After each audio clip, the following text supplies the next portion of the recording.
Assalamualaikum warahmatullahi wabarakatuh. Bismillahirrahmanirrahim. Alhamdulillahirabbil alamin wa bihi nasta'inu ala umuri dunya waddin. Shalatu wassalamu ala asyrafil anbiya'i wal mursalin wa ala alihi wa sahbihi ajmain. Amma ba'du fala haula wala quwwata illa billah.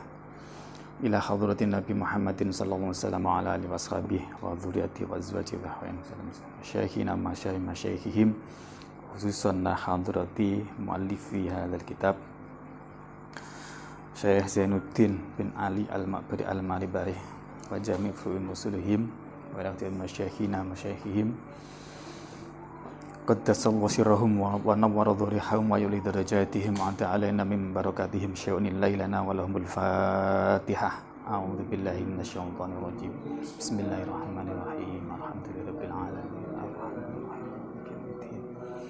Iyyaka na'budu wa iyyaka nasta'in ihdinas siratal mustaqim siratal ladzina an'amta 'alaihim ghairil maghdubi 'alaihim waladdallin amin. Bismillahirrahmanirrahim. Qala al-muallifu rahimallahu ta'ala wa nafa'ana bihi wa bi 'ulumihi fid dharain amin. Kemarin kita telah membahas tentang zuhud, kemudian sekarang mestinya tentang ta'allumul ilma asy-syar'i. Namun sebelumnya saya ingin kembali lagi ke zuhud dulu ya, karena ini penting untuk mendasari dalam proses kita belajar ilmu akhlak, ilmu tasawuf. Zuhud ini yang mendasari, yang penting.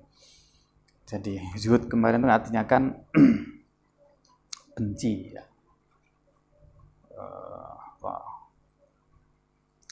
Biasa orang mengartikan zuhud itu adalah topo dunyo atau benci terhadap dunia. Nah, zuhud dalam pengertian seperti itu sebetulnya zuhud itu bukanlah tujuan. Jadi zuhud itu bukanlah tujuan dari sebuah perjalanan untuk menempuh kepada Allah. Karena hakikatnya sebetulnya diinginkan dengan zuhud itu adalah tidak adanya ketergantungan hati terhadap urusan duniawi. Sehingga jangan sampai diartikan bahwa zuhud itu mesti orangnya miskin, fakir, melarat, nggak punya apa-apa. Bukan itu. Yang penting itu adalah di hati. Nah, jadi hanya perantara. Kenapa? Karena begini ya. Orang terlalu cinta itu mengganggu. Terlalu benci itu juga mengganggu. Orang cinta kepada dunia itu mengganggu. Terlalu benci kepada dunia juga mengganggu. Mungkin seperti inilah misalnya. Ketika kita pas ngaji begini misalnya. Kemudian ada suara dangdutan yang sangat kita benci. Terganggu nggak hatinya, hati kita? Pasti terganggu. Nah, sekarang saya balik. Pas kita ngaji begini ini, kemudian ada suara di luaran sana, suara-suara yang sangat kita sukai. Misalkan bacaan sholawat atau apa yang sangat kita sukai. Terganggu juga enggak?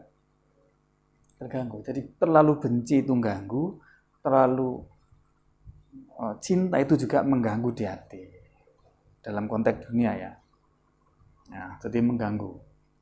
Jadi karena itu sebenarnya hakikat zuhud itu adalah menghilangkan tadi itu. Bagaimana caranya agar dunia itu tidak ada di dalam hati-hati. Sekalipun kita punya kekayaan yang berlimpah-limpah. Asalkan itu tidak ada di hati, itu berarti sudah zuhud. Nabi Sulaiman itu kaya raya, tapi sangat zuhud. Abdurrahman bin Auf, sahabat Nabi, itu kaya raya. Waktu meninggal itu kunci gudangnya saja itu bukan tapi dipikul, saking banyaknya. Kuncinya itu ya, kunci gudang. Itu menunjukkan betapa kaya rayanya Abdurrahman bin Auf itu, tapi sangat zuhud beliau. Nah, jadi tolong ini juga tidak difahami. Jadi zuhud kemudian ada orang miskin, zuhud. Orang kaya raya berarti tidak begitu. Tapi yang penting ada di dalam hati. Jadi tidak ada keterkaitan dunia. Nah, dunia itu apa? Ini saya coba menjelaskan singkat. Jadi grafik kehidupan kita itu kan seperti ini ya. Nah, Ini saya gambarkan kita itu hidupnya seperti ini nih. Ini kalau saya tulis ini 9,10. Apa itu kira-kira? Di sini nih 9 bulan 10 hari, yaitu di masa kandungan, betul ya. Kemudian kita lahir, masuklah ke alam dunia. Nah, alam dunia itu perjalanannya segini ini. Rata-rata itu ya Kanjeng Nabi itu 63 tahun. Ya kita paling 70, orang-orang zaman sekarang ini di antara 70, 75 itu sudah kelihatan tua banget. Nah, orang mencapai puncak kemantapan itu biasanya usia 40 tahun. Nah, setelah itu biasanya semuanya akan menurun ini. Kemampuan tubuhnya itu semakin menurun. Di dalam Al-Quran kan ada itu. Wa man nu'ammirhu nunakkishu fil khalq. Barang siapa yang dipanjangkan umurnya, kemampuan tubuhnya itu dibalikkan lagi seperti dia lahir. Tentu ya, orang tua renta itu kan mandi kadang dimandiin, makan disuapin seperti lahir kan, seperti anak yang kecil. Jadi dibalikkan. Itu kemampuan tubuh fisik manusia. Setelah itu meninggal, masuk kubur. Selesailah dunia itu. Kemudian masuk akhirat. Akhirat itu berapa lamanya? Ini, masuk akhirat ini kiamat ini. Ini kubur. Nah, ini kemudian masuk hari kiamat ini yaumul ba'ats, hari dibangkitkan dari kubur. Di sini mulai masuk kiamat. Masuk akhirat. Berapa lama lambangnya ini? Apa ini? Tak tertinggalaniha ya talaha. Tidak ada batasnya. Nah, maksud saya begini. Kalau kita hidup di dunia yang hanya sementara ini, dan ini kan nggak pasti juga. Bisa jadi orang itu kan umur 10 tahun meninggal kan bisa saja. Umur 30, 40 meninggal yang pantas saja. Semuanya pantas. Itu di sana catatannya. Kalau umur kita itu terbatas hanya segini ini, kemudian kalau apa yang kita lakukan ini semuanya diorientasikan untuk kehidupan yang di sini, itu kan sangat rugi. Karena yang di sini nanti itu hilang. Setelah masuk akhirat itu yang sini itu hilang. Jadi semua kesenangan apa yang ada di sini itu hilang. Karena itulah kemarin saya sampaikan prinsipnya, hidup di dunia itu apapun yang terjadi di sini itu mesti diorientasikan untuk persiapan ke akhirat. Kalau hanya sampai hidup di sini untuk di sini juga nggak ada bagian untuk akhirat, rugi serugi-rugi. Itulah tadi kemarin wal akhiratu khairu wa abqa. Akhirat itu lebih baik daripada dunia. Lebih baik dilihat dari beberapa aspek. Pertama, dari aspek waktunya aja di sini tidak ada batasnya. Kalau di sini sudah dibangkitkan hidup-hidup terus nggak pernah akan mati lagi. Kalau di sini sementara. Dari aspek kenikmatan misalkan di sini itu nisbi. Nisbi itu artinya menurut saya nikmat belum tentu menurut sampean nikmat. Betul ya? Nisbi. Jadi nggak ada yang hakiki.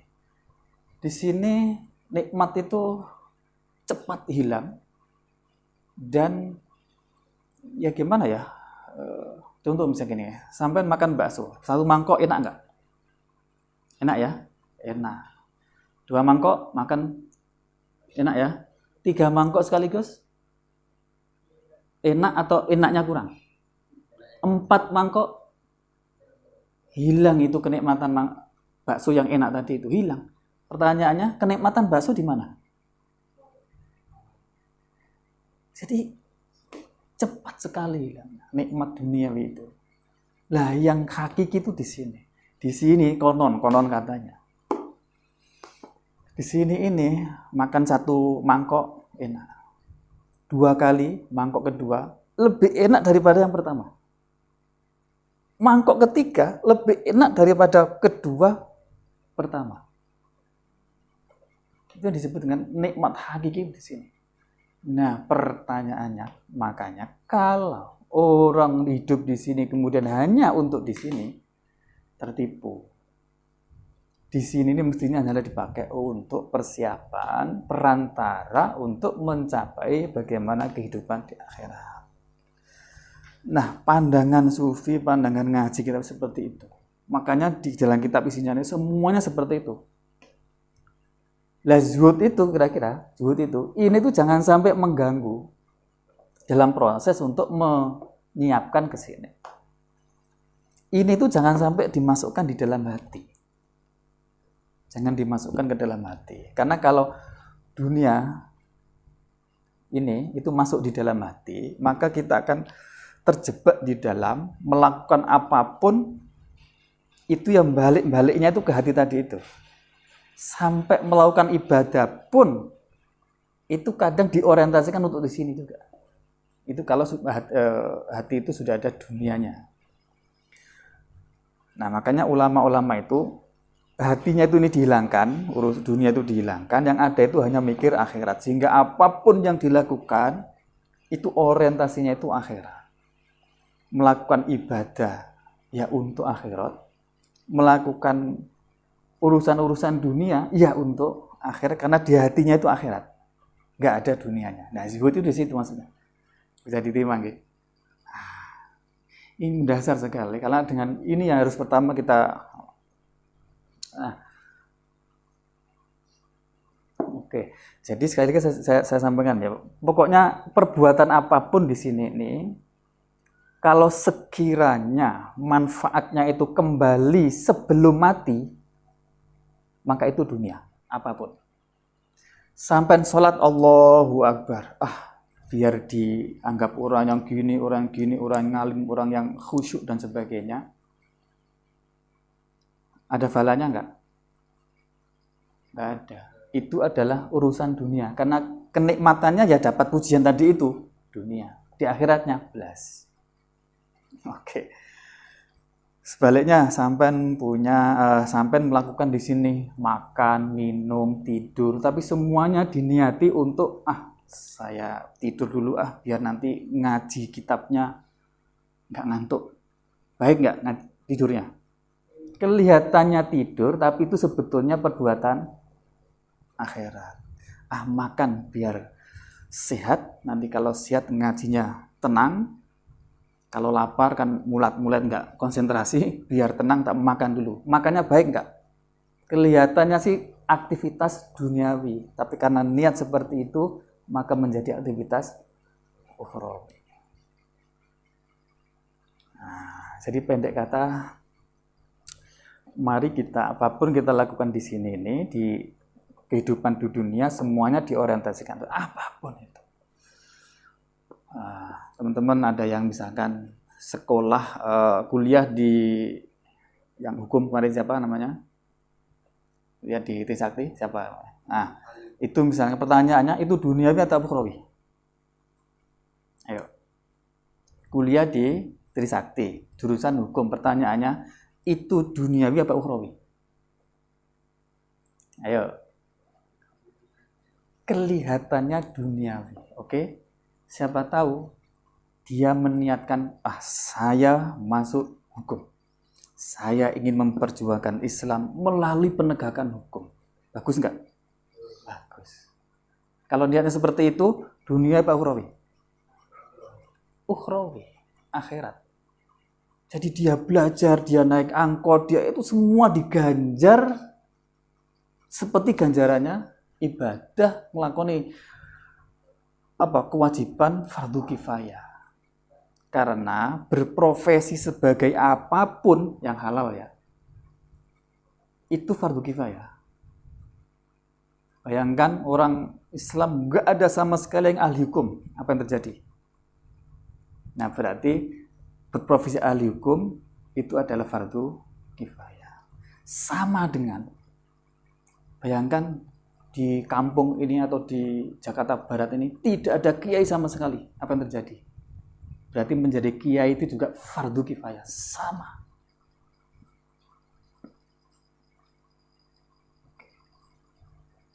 Jadi melihat dunia atau akhirat itu bukan dilihat dari bentuknya, tapi dilihat hatinya. Karena dunia akhirat ada di hati. Pembeda ini antara dunia dan akhirat itu ada di hati. Niat. Maka niat itu sangat berpengaruh. Nah, ini saya khawatir disalahfahami tentang konsep zuhud itu, sehingga kemudian mendorong orang Islam itu miskin-miskin, kemudian bukan itu. Sebetulnya adalah jangan sampai urusan apapun dunia itu mengganggu untuk ibadah, untuk mengorientasikan apapun di sini kepada akhirat. Dan itu memang kuncinya itu di hati. Di hati. Ada nggak dunia di dalam hati itu? Dan ini memang harus latihan panjang sekali, harus paham konsepnya. Nah, biasanya itu sih caranya itu ya emang hidup bareng dengan orang-orang yang sudah zuhud. Makanya kemarin kan ada hadis, kalau kamu menemui orang yang sangat zuhud pada dunia, nggak banyak omong, cepat-cepat jadikan sahabat. Dekati dia. Karena dia penuh dengan hikmah. Dia akan mengajarkan hikmah. Oke, kira-kira bisa diterima ini ya penjelasannya. Oke, baik.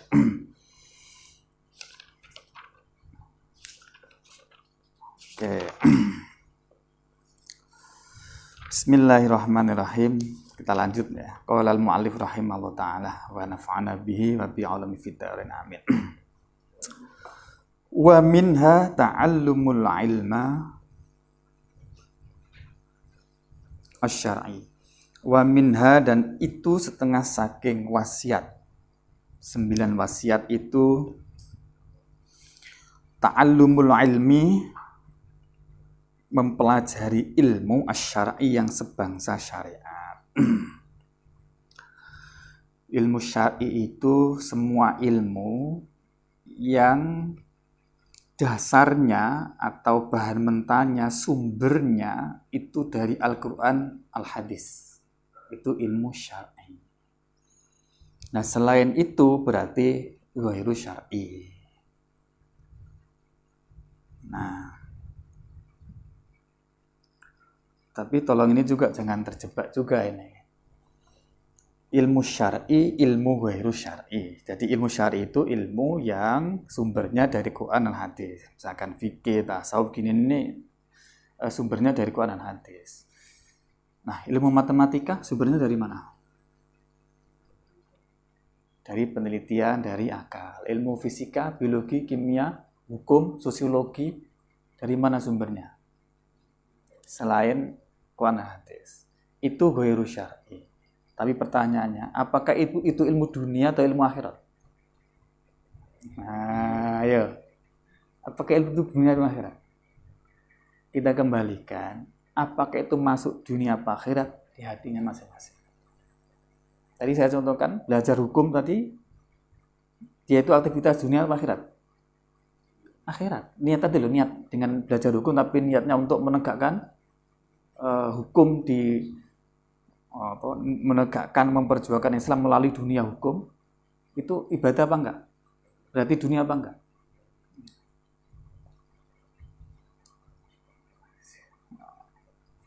Jadi khawatirnya kemudian kita orang Islam terjebak yang dipelajari hanya ilmu yang gini-gini saja, kemudian ketinggalan di ilmu yang ghairu syar'i. Padahal untuk urusan apa disebut dunia apa akhirat itu adalah tergantung kepada hatinya. Karena begini, din, apa sih din agama itu apa sih? Dalam kitab Is'atur Rafiq, misalkan saranya kitab Sulam Taufik itu. Ad-dinu huwa wad'un ilahiyun sa'ikun lidzabil uqul as-salimah ila ma huwa khairid dunya wal akhirah. Jadi agama adalah wad'un ilahiyun, konsepsi Tuhan. Sa'ikun yang mendorong kepada orang yang punya akal normal untuk menggapai kebahagiaan, kebaikan dunia sekaligus akhirat. Jadi mafhumnya ilmu apapun sepanjang halal ini ya, Kalau itu diorientasikan untuk menggapai kebahagiaan, kesejahteraan dunia sekaligus akhirat, yaitu ilmu agama. Penjelasan seperti ini saya sarankan untuk coba dibaca di kitab, di bukunya Mbah Sahal Mahfud, di buku Nuansa Fikih Sosial. Coba ini dikaji di sana. Itu saya simpulkan seperti itu.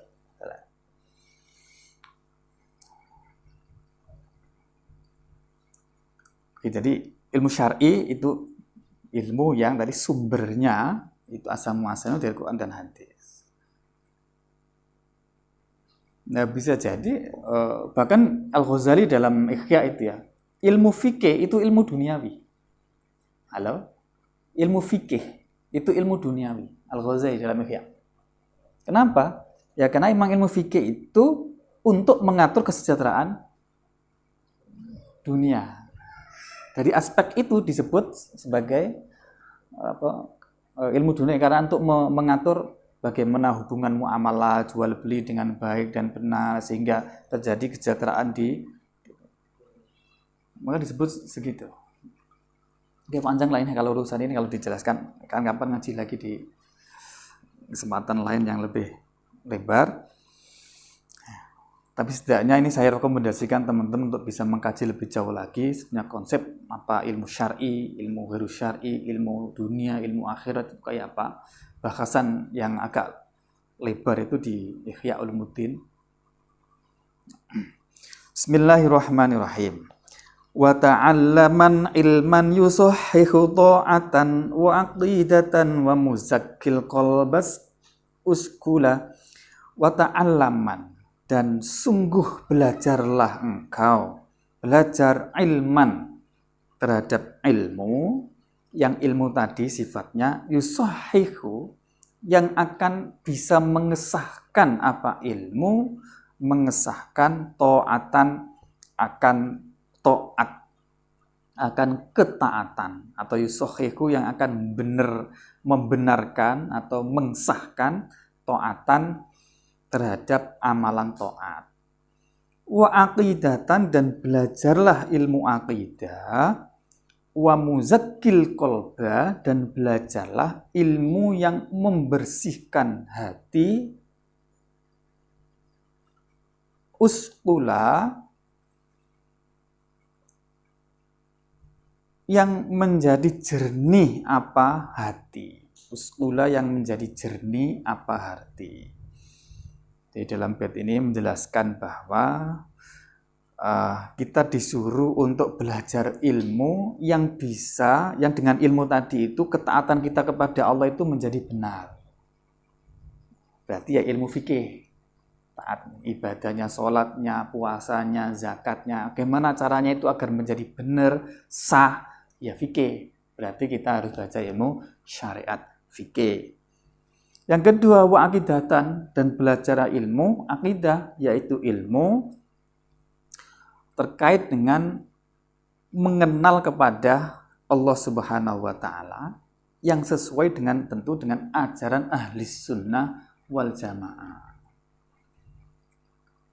Siapa Allah yang kita sembah, sifatnya apa saja, yang wajib apa, yang muhal apa, yang jaiz apa. Nah, kira-kira aqaid 50 lah. Aqidatul Awam 50 itu dipelajari. Insya Allah sesuai dengan ahli sunnah wal jamaah. Jangan sampai terjebak belajar akidah, kesasar masuk Mu'tazilah, Jabariyah, apalagi Mujassimah. Mujassimah itu akidah yang menyamakan sifat Allah itu seperti manusia. Allah punya tangan, punya mata, itu mujassimah. Karena dianggap Allah memiliki jisim, memiliki badan anggota tubuh seperti manusia. Dan itu jelas sesat dan menyesatkan. Cari yang biasa dipelajari di pesantren yang sesuai dengan ahli sunnah wal jamaah. Wa aqidatan, dan ilmu aqidah. Wa muzakkil qalba, dan belajarlah kepada ilmu yang bisa membersihkan hati. Membersihkan apa? Ya membersihkan dari akhlak-akhlak madmumah, membersihkan kibir, sombong, ria, pamer, hasad, dengki, khirsu itu ambisi duniawi, mengejar dunia sampai lali akhirat, mengejar dunia sampai nabrak aturan akhirat, aturan fikih itu namanya khirsu. Tapi kalau mengejar nggak sampai melanggar tadi itu baik-baik saja, berarti semangat namanya.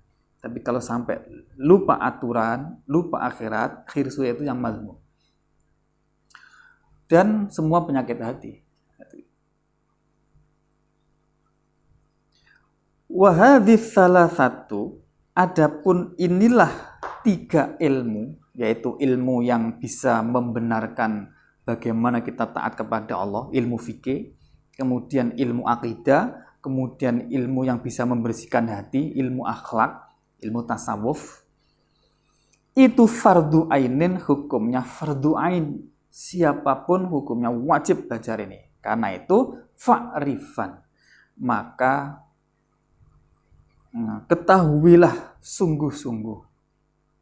Nah, setelah mengetahui, wa'mal, dan lakukanlah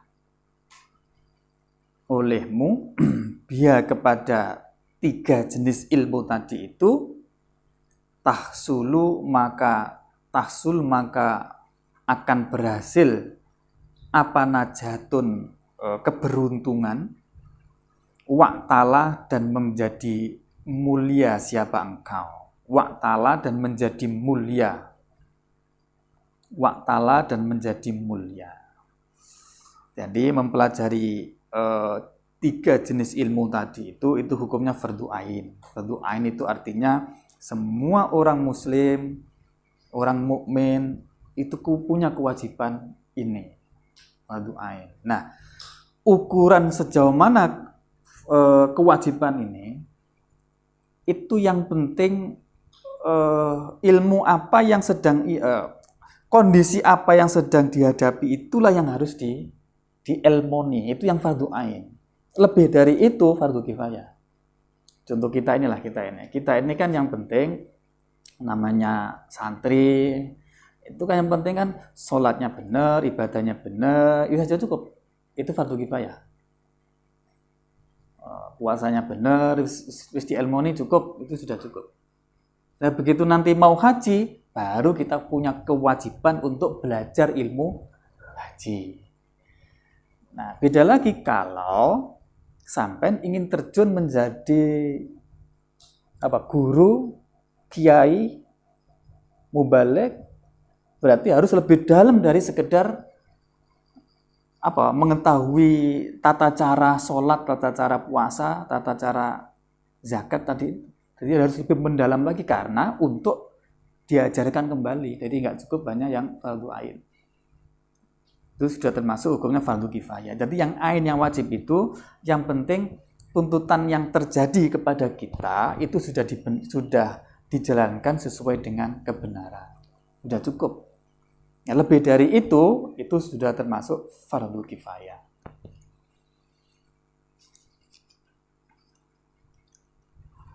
Jadi ini petunjuknya, satu fardu ain wajib, kemudian harus diketahui. Nah, setelah ketahui, hukumnya lagi wa'mal, harus diamalkan. Nah, setelah diamalkan inilah nanti insya Allah kita termasuk orang-orang yang beruntung. Kenapa harus diamalkan? Karena begini, di dalam kitab Zubat Ibnu Ruslan dinyatakan fa'mal walau bi usyrikaz zakati takhruj binuril ilmi min dhulumati. Amalkanlah ilmu yang kita dapat itu sekalipun hanya 1/10-nya lah, sebagaimana dalam zakat itu. Takhruj binuril ilmi min dhulumati. Dengan demikian insya Allah nanti akan ada nur ilmu itu, kemudian kegelapan, kebodohan itu akan keluar. Sehingga dalam diri kita itu ada nur dan kegelapan dalam diri itu akan hilang. Kenapa? Fa'alimun bi ilmihi lam ya'malan mu'adzabun min qabli ubbatil wasan. Orang yang alim, orang yang ngerti bi ilmihi lam ya'malan, dengan ilmunya dia tidak mau mengamalkan, itu mu'adzabun, dia akan disiksa oleh Allah Subhanahu wa taala min qabli ubatil wasan, sebelum orang ahli penyembah berhala itu disiksa. Jadi pinter nggak mau ngelakoni, itu nanti di akhirat disiksa duluan daripada orang yang menyembah berhala. Tentu disiksa duluan kemudian diangkat masuk surga. Tapi yang penting disiksa duluan. Artinya apa? Berdosa. Ilmu itu harus dilakukan. Tapi sebaliknya, wa kullu man min ghairi ilmin ya'malu a'maluhu mardudatun la tuqbalu. Orang yang beramal tanpa dibarengi ilmu, ya amalnya itu ditolak, enggak dianggap sama sekali. Jadi kedua-duanya ini, ilmu harus diamalkan, amal ibadah harus diilmoni. Jadi keduanya enggak boleh dipisahkan.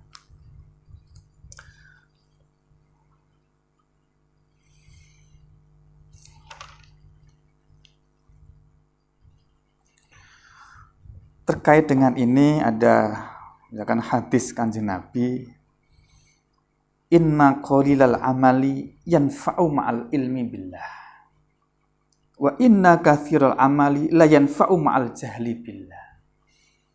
Sedikit amal itu jauh bermanfaat apabila itu dibarengi dengan ilmu kepada Allah. Maksudnya apa? Jadi kalau kita ngamal ibadah sregep, kemudian dibarengi dengan tahu siapa yang kita sembah, tahu Allah itu kayak apa, yang kita sembah itu sifatnya kayak apa, kemudian kita mau menyembah karena pengetahuan itu sekalipun amalnya sedikit, itu sudah luar biasa. Tapi sebaliknya, wa inna katsirul amali la yanfa'u ma'al jahli billah. Banyak amalnya tapi nggak paham tentang Allah.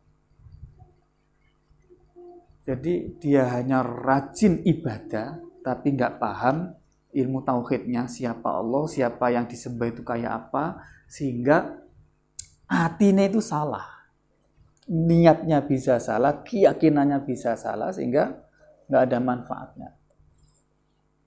Makanya pendek kata, ya ilmu fikih, ibadah itu dibarengi dengan ilmu fikih tadi, dibarengi dengan ilmu akidah. Makanya akidah tadi hanya wajib.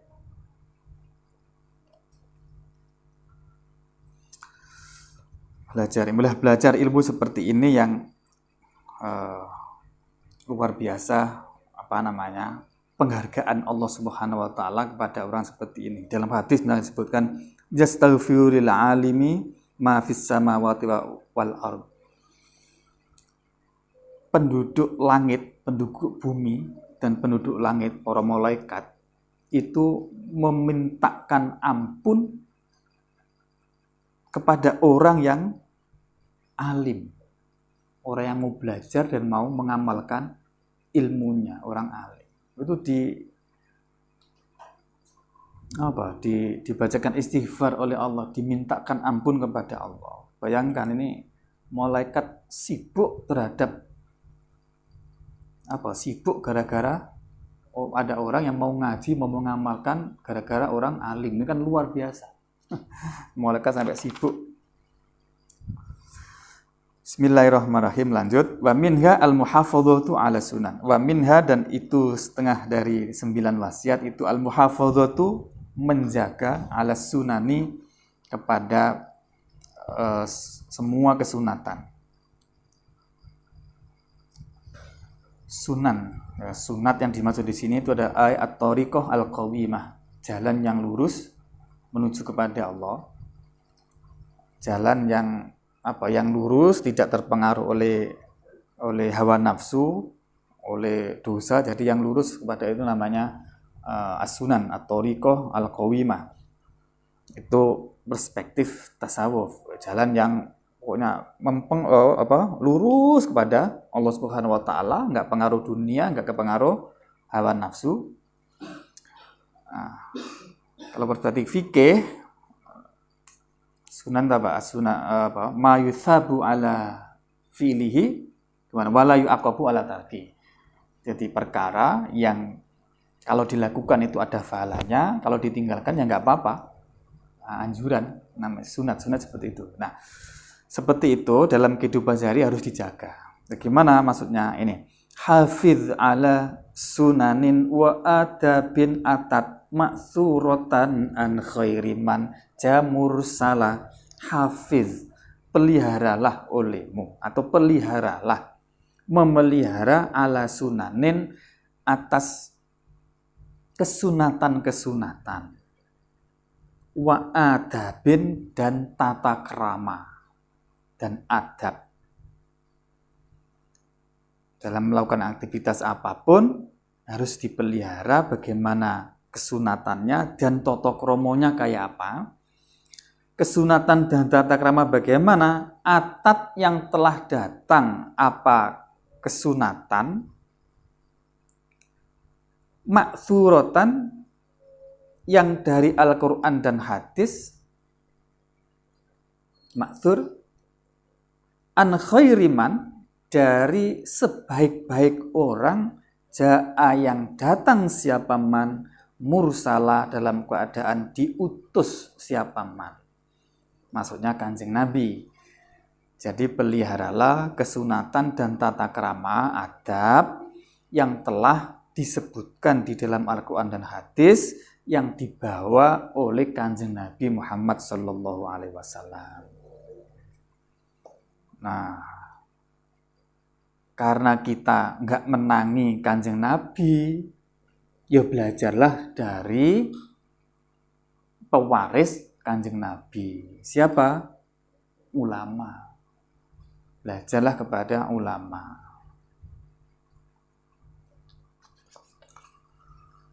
Innat tasawwufa kullahu lahwal adab wa minnal awarifi fatluban huwa awwilah.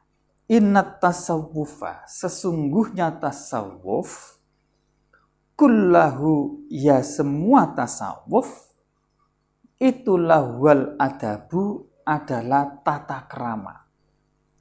Jadi inti dari tasawuf itu tata krama. Wa minal awarifi, dan dari kitab Awariful Awarif,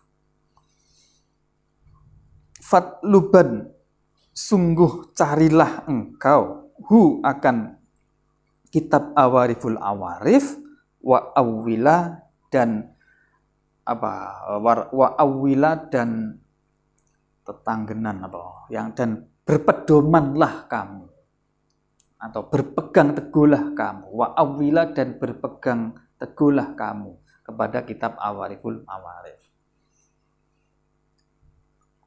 Kitab Awariful Awarif ini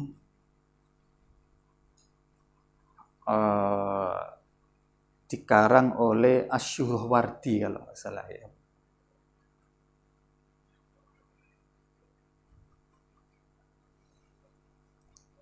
Awariful Awarif itu kalau sampai tahu kitab Ihya Ulumuddin yang 4 jilid itu pinggirnya yang cetakan lama ya. Pinggirnya itu kitab Awariful Awarif. Jadi kayak gini nih. Yang kalau Ihya ya, yang Ihya itu yang tengah, pinggirnya ini itu Awariful Awarif. Jadi bisa sampai cek nanti di sana. Rekomendasinya Kiai Musannaf ini kalau ingin paham betul tentang ilmu tasawuf, direkomendasikan untuk dicari di sana di kitab namanya Awariful Awarif karya Asy-Syuhrawardi. Itu di pinggirnya kitab Ihya Ulumuddin.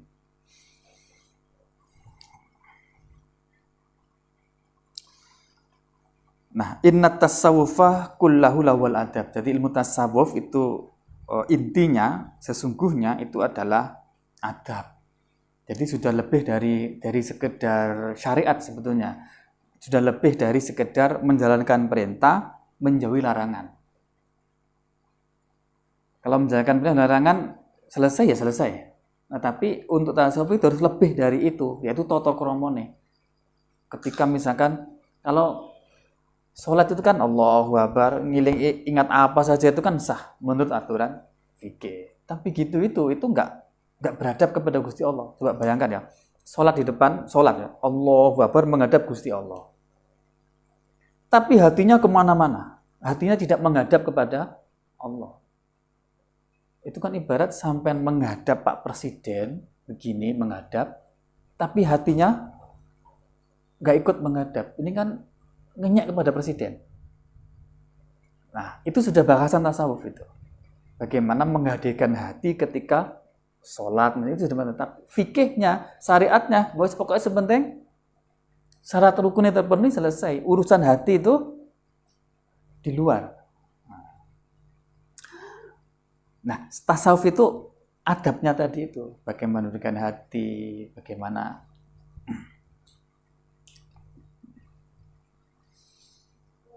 Nah, itu belajarnya di kitab Awariful Awarif.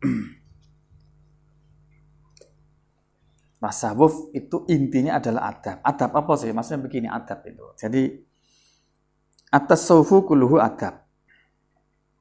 Nah, setiap waktu, setiap detik yang kita lalui, itu ada tuntutan adab kepada Allah. Setiap kondisi, itu ada tuntutan adab kepada Allah. Iya maksudnya ya. Misalkan sampai seneng, itu ada adabnya, bagaimana adab seneng, pas kondisi seneng kepada Allah itu kayak apa. Kalau kita cek itu kan gini, di dalam kitab ini disebutkan ada 4 kondisi yang selalu dilalui oleh manusia. Yang pertama, kondisi nikmat. Yang kedua, kondisi mendapatkan cobaan, musibah, kayak corona seperti sekarang ini misalnya. Kemudian ada kondisi pas taat, pas ngaji gini, ini namanya kondisi pas taat. Ada kondisi pas maksiat. Nah, masing-masing kondisi nikmat, kondisi pas mendapatkan musibah, kondisi pas kita bisa mampu taat, kemudian kondisi pas maksiat, itu masing-masing ada adab yang harus ditegakkan kepada Allah. Pas mendapatkan nikmat, itu berarti adabnya apa? Nah, bersyukur kepada Allah. Nah, caranya bersyukur piye? Ya menggunakan kenikmatan itu sesuai dengan keinginan zat yang memberikan kenikmatan itu. Itu namanya syukur.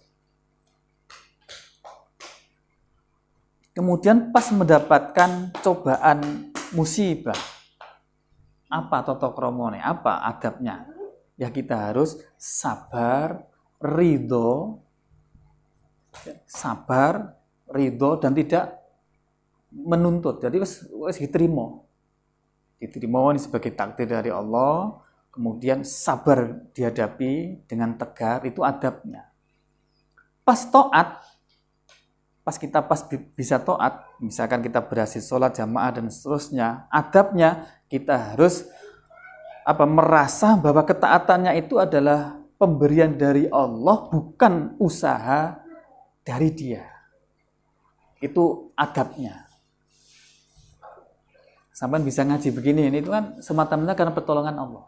Lah menghadirkan perasaan bahwa saya alhamdulillah saya ditolong oleh Allah sehingga bisa ngaji. Itu tata kromonya seperti itu.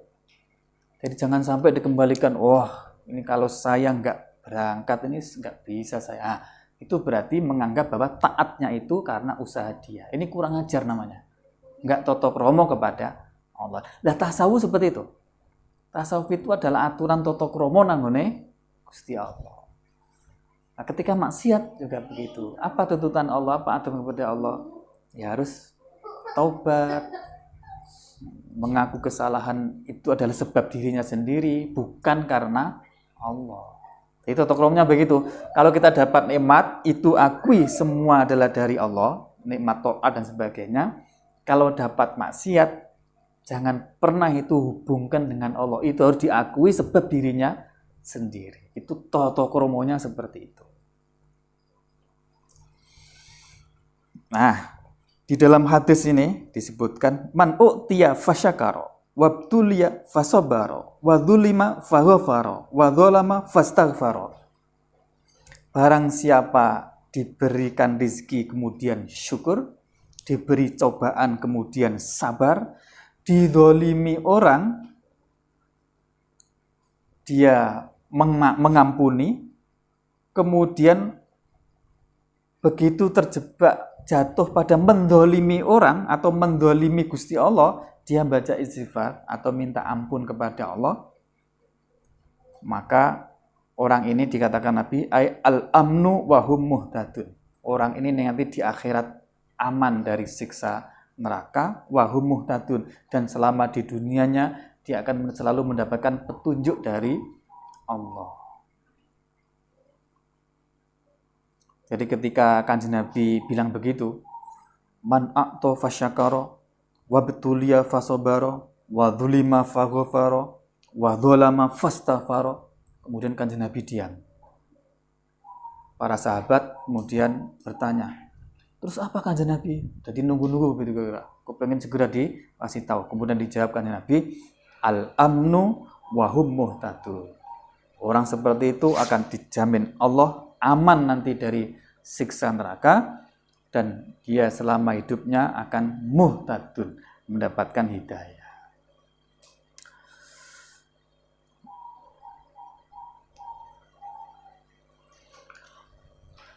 Oke. Bismillahirrahmanirrahim. Qala al-mu'allifu rahimahullah ta'ala, idz la dalila 'ala tariqi ilal ilah illa mutaba'atur rasulil mukmilah fi halihi wa fa'alihi wa maqalihi fatatabba'anna wa tabi'an la ta'dila. Idz la dalila, karena tidak ada dalil itu maujud. Idz la dalila, karena tidak ada petunjuk itu maujud. Alat toriki, untuk alat toriki, atas jalan ilal ilahi, menuju kepada Allah, illa mutaba'atur rasuli, kecuali hanya mengikuti Rasulullah al-mukmilah, yang sempurna. Mengikuti Rasulullah fi halihi, di dalam tingkahnya Rasulullah, wa fa'alihi, dan perbuatan atau aktivitas Rasulullah, wa maqalihi, dan ucapan Rasulullah. Fatatabba'anna, maka sungguh menelitilah. Fatatabba'anna, maka sungguh telitilah. Watabi'an, dan sungguh ikutilah. La ta'dila, jangan menyimpang siapa engkau. La ta'dila, jangan menyimpang siapa engkau. Jadi di bait nadhum sebelumnya kan disebutkan bahwa tasawuf itu semuanya adalah adab. Kemudian disuruh menjaga sunnah Rasulullah. Kenapa kok seperti itu? Karena kalau ingin menuju kepada Allah, itu enggak ada dalil kecuali harus mengikuti Rasulullah. Dalam hal apa? Dalam hal kondisinya, perilakunya sehari-hari, ucapannya sehari-hari, itulah yang harus kita ikuti dari Rasulullah. Nah, untuk itu maka kita disuruh untuk fatatabba'an. Kita cari itu, kita pelajari, kita cari kemana itu. Jadi prinsipnya beginilah, kira-kira begini. Sampai ini ketika menghadapi suasana, situasi, kondisi apapun, coba ditanyakan di hati. Kondisi, jadi pertanyaan begini. Ini andaikan Rasulullah, kira-kira apa yang dilakukan ya? Nah, gitu. Mau makan misalkan. Ini andaikan Rasulullah itu makannya kayak apalah. Mau minum. Ini andaikan Rasulullah gitu minumnya kayak apa ya. Nah, kemudian kita berusaha untuk meniru minumnya Rasulullah. Mau naik motor. Andaikan Rasulullah kira-kira kayak apa ya Kanjeng Nabi naik motornya ya. Kemudian kita berusaha niru naik motornya. Mau apa lagi? Tidur. Ini andaikan Kanjeng Nabi itu tidurnya kayak apa ya? Nah, kemudian kita berusaha untuk meniru gaya tidurnya Kanjeng Nabi. Ngomongnya juga begitu. Jadi semua yang kita usahakan untuk bagaimana niru Kanjeng Nabi. Karena Kanjeng Nabi ini dijamin apapun yang dilakukan Kanjeng Nabi itu pasti benernya dan itu sesuai dengan syariat. Mafhumnya kalau itu manut aman. Maka kita disuruh untuk mencari-cari, fatatabaan itu mencari-cari apa ajaran Kanjeng Nabi dalam perilaku itu, kemudian kita disuruh untuk mengikuti.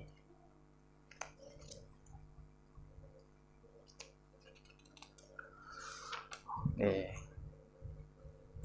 Nah, kemudian qala al-mu'allif rahimahullah taala wa tariqu kulli masyayikhin qad quyyidat bi kitabi rabbi wal hadithi ta'assala wa tariqu kulli masyayikhin, adapun thariqahnya semua syekh, semua guru-guru thariqah itu qad quyyidat, sungguh dibatasi apa thariq, dibatasi bi kitabi rabbi, dengan kitab Tuhanku, maksudnya kitab Al-Quran, wal hadithi, dan dibatasi dengan hadis, as-shola, yang menjadi dasar apa kitab dan hadis. Ulangi, wa tariqu kulli masyayikhin, adapun thariqahnya semua masyayikh, semua guru itu qad quyyidat, sungguh telah dibatasi, maksudnya mengikuti bi kitabi rabbi, dengan kitab Tuhanku yaitu Al-Qur'an, wal hadisi, dan al-hadis, ta'assola, yang menjadi dasar apa keduanya yaitu kitab dan hadis. Jadi thariqah sufi, para ulama-ulama sufi itu semuanya itu pasti yang muktabar ya, itu mengikuti aturan Al-Quran dan hadis. Karena itulah tadi kita disuruh oleh mu'alif ini untuk apapun yang kita lakukan itu mengikuti kepada tuntunannya Kanjeng Nabi dan Al-Quran. Karena yang diikuti oleh para masyayikh thariqah itu ya Quran dan hadis juga gitu. Karena itulah, ini sarannya, rekomendasinya ke musannif, tali' riyadhus sholihin wa ahkiman ma fihi tadfar bis sa'adati wa amala. Tali' mutala'alah atau belajarlah engkau riyadhus sholihina, terhadap kitab Riyadhus Sholihin. Ini kitab hadis yang dikarang oleh Syekh Muhyiddin An-Nawawi. Wahkiman, dan berpegang teguhlah engkau terhadap apa saja fihi, yang ada di dalam Riyadhus Sholihin. Tadfar, maka akan mendapatkan siapa engkau bisa adati kebahagiaan, wa'malah, dan lakukanlah dan beramallah sesuai dengan Riyadhus Sholihin. Ini rekomendasinya Kiai Musonif, pengarang kitab ini, agar kita mempelajari kitab Riyadhus Sholihin, sebuah kitab yang cukup lengkap tentang ilmu akhlak. Riyadhus Sholihin awal sampai akhir itu ada bab, kemudian dalil Al-Quran, kemudian hadis.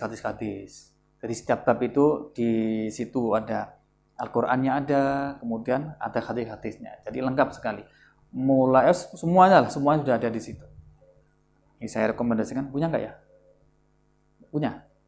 Udah pernah belajar belum? Ya. Nah, kalau bisa ya dipelajari dengan guru. Hati-hati kalau belajar dari terjemah, karena kalau kita belajar dari terjemah, kadang apa yang kita pahami itu tidak sesuai dengan apa yang dimaksudkan oleh musonifnya, oleh pengarang kitabnya, apalagi oleh Kanjeng Nabi. Itulah perlunya guru. Apalagi belajar tasawuf itu harus ada gurunya. Karena sopo sing belajar tasawuf tanpa guru, maka gurunya adalah setan. Ya kan, pernah dengar ya? Setan. Karena ini urusan hati, jadi ya, setan itu godanya ke hati. Jadi setan itu godanya itu sasarannya ya ke hati, dan ini ilmu tentang hati. Jadi kalau nggak dengan guru itu ya disesatkan oleh setan.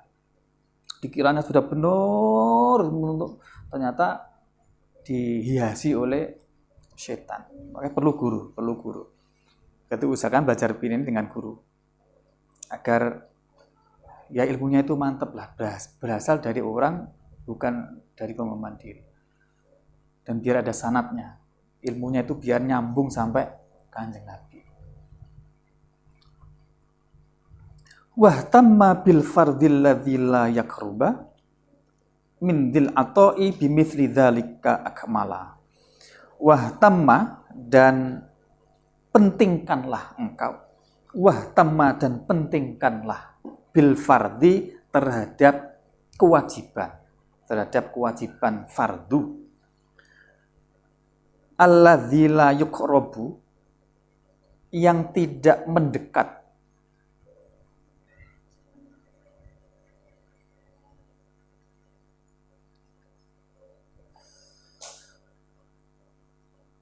Alladzi la yuqrabu, la yakrubu ya.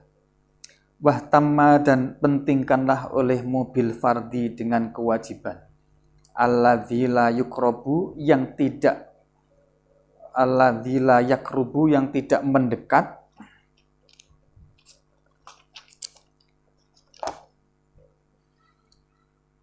min dzil atoi,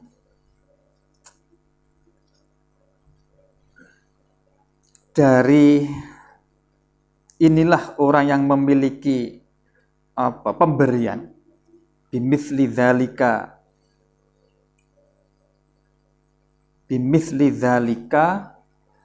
dengan sepadannya demikian fardu, dengan sepadannya fardu, akmala, yang lebih sempurna. Akmala, yang lebih sempurna.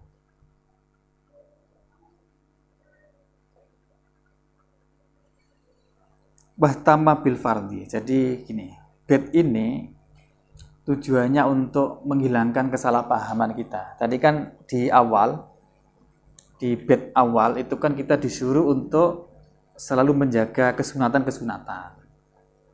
Nah, itu jangan sampai menimbulkan salah paham. Oh, kalau begitu sunatan ini harus dipentingkan dan sebagainya. Ada yang lebih penting, ini maksudnya gitu loh. Wahtama, dan pentingkanlah lagi terhadap kefarduan. Jadi fardu itu bagaimanapun lebih penting daripada sunat. Yang tidak bisa mendekatkan kepada Allah kecuali dengan fardu ini.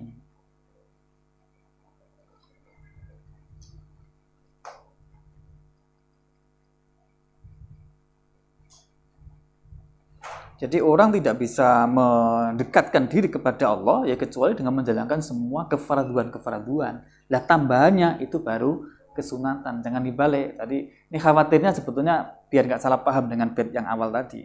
Jadi fardu ini yang lebih utama.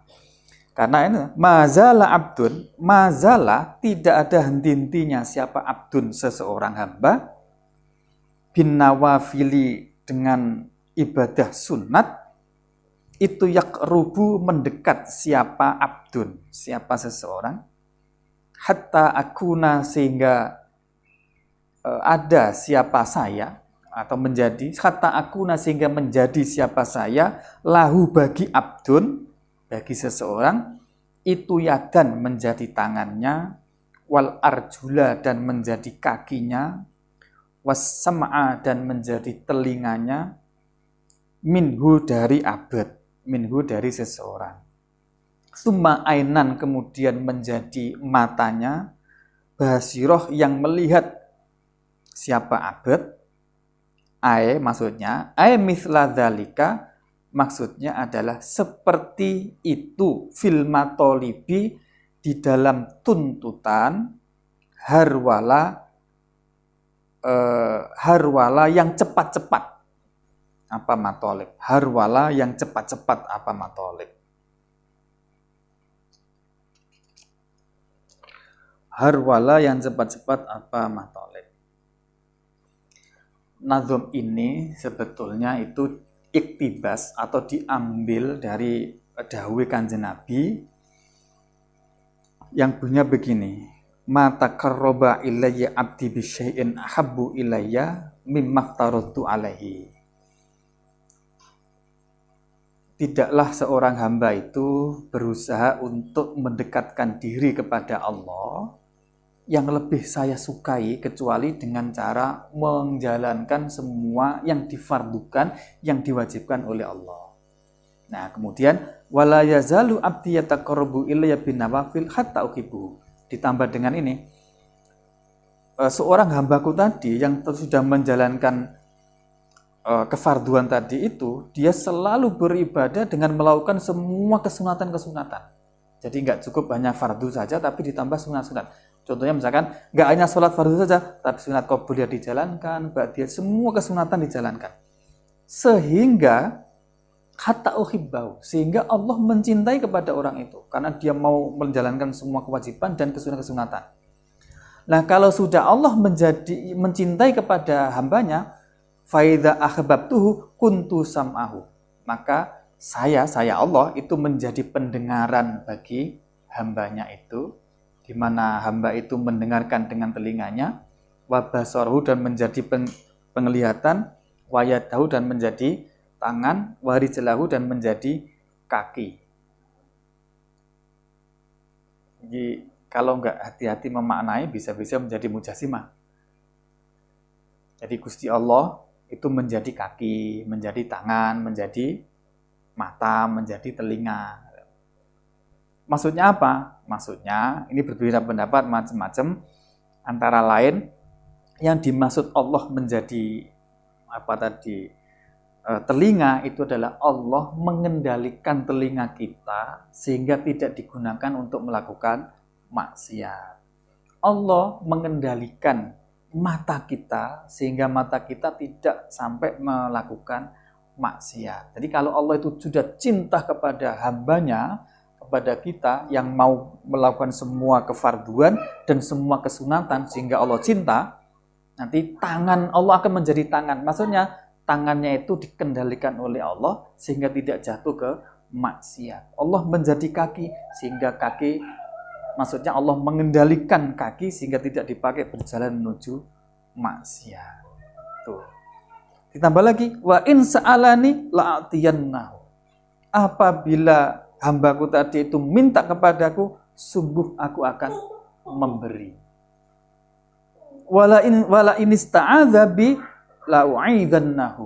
Kalau hambaku tadi itu minta perlindungan dariku, maka akan saya lindungi. Itu dijamin Gusti Allah lah. Semua permintaannya dituruti, kalau minta perlindungan dilindungi. Inilah para wali itu. Jadi orang kalau sudah menjadi kekasih Allah, menjadi wali Allah itu apa sing dijaluk dituruti. Ini dilempar jadi ular, ya jadi ular sungguhan. Nah, kalau pokoknya dituruti semuanya.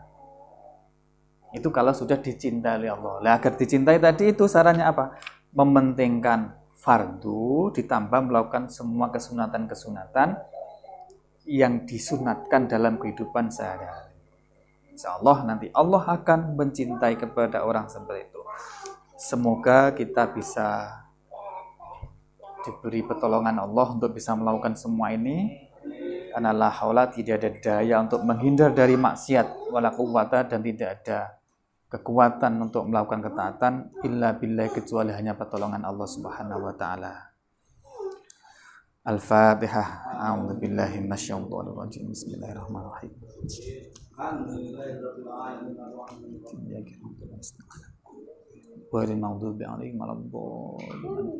Bismillahirrahmanirrahim. Wal 'asri innal insana fi khusrin illa alladziina aamanu wa 'amilus shalihati wa tawassaw bil haqqi wa tawassaw bis sabr. Ahlul kalam, wallahu muwaffiq. Wassalamualaikum warahmatullahi wabarakatuh.